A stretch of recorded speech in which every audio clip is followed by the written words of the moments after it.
So we just put the sail back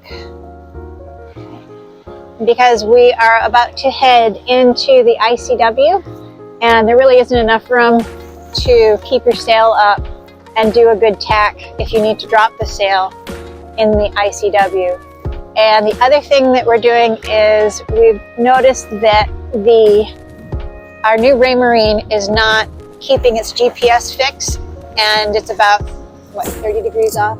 30 degrees off where our trusty tablet is telling us. And so we're actually navigating with the tablet now, and we're not really trusting the Raymarine. And we're headed towards a haul out, and we just added that to stuff that our guys need to look at when we haul out.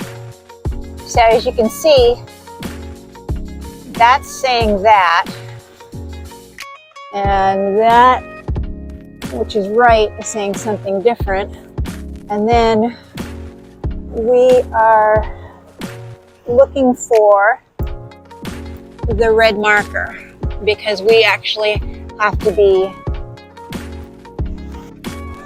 going down. We need to be keep that marker to our left. So there it is. See it? Yep, I do. So that's the one we're headed for.